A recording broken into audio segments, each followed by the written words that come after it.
Okay, good day mga kaparmer, magandang araw, welcome back. Grabe ang init mga kaparmer, sobra.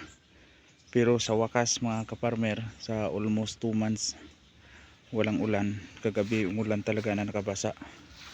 Yan, basa na yan ng ulan. Tapos yung talong natin, kailangan na linisan na tong plat. Nga pala mga kaparmer, yung talong natin, dahil nga hindi na natin sa pagtrabaho nung kasagsagan ng init mga ilang araw, mula pa nung nakaraang linggo, pangalan nito, hindi na natin na didigo nung talong natin ng tubig bawat dilig. Hindi na natin kaya sa pagtrabaho kasi may bago tayong itinanim na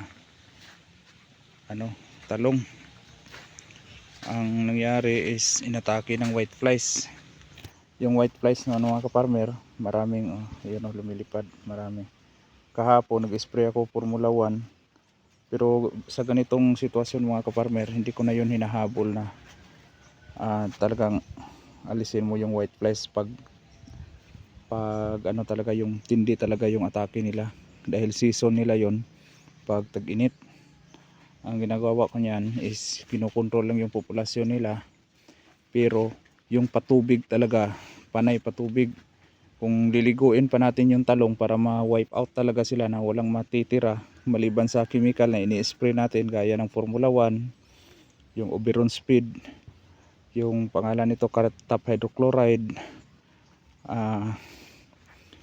Sifina, maganda yung Sifina kasi espesyalista talaga yun sa pang white flies.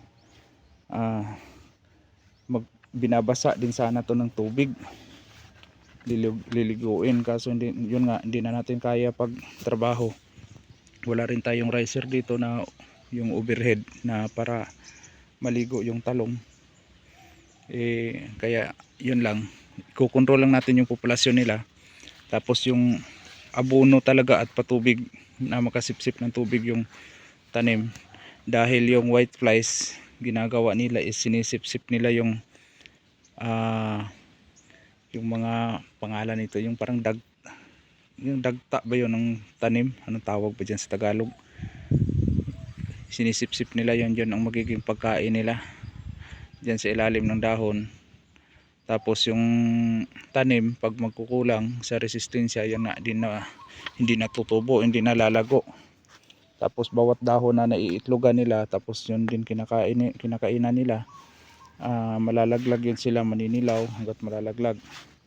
Sa atin dyan is isusustain lang talaga natin yung pangangailangan ng tanim hanggat nandyan sila.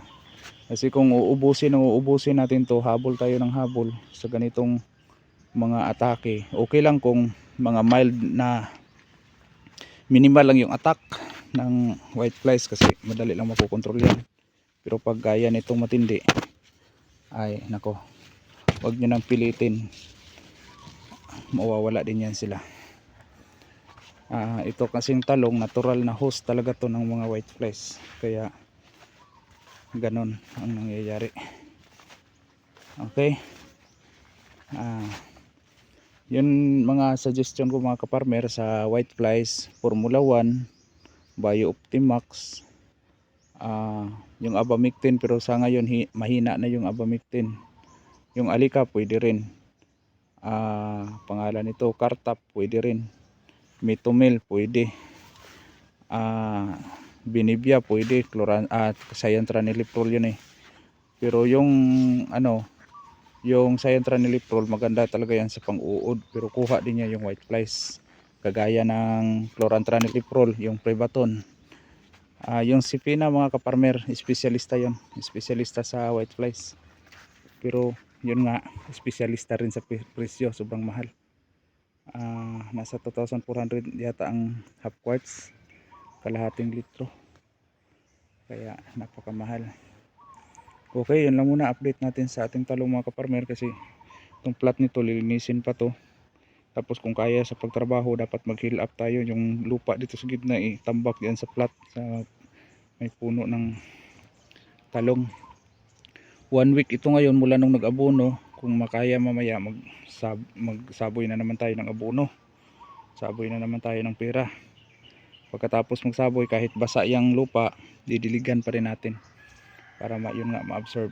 Yung sinasabi nila pag didiligan maaanod, anak ko mga kaparmer, ang haba na ng pinakalat ng ugat niyan. Malayo na, nagsiabutan na to sila. Itong plat na to na 2 meters, ano na yun sila, nalagpas pa nga yun sa lubong nila. Okay mga kaparmer, sa susunod laging tatandaan, magsasakang may alam, maginhawang buhay, ngunit huwag lang ipagmayabang sapagkat Diyos ang nagbigay. Maraming salamat.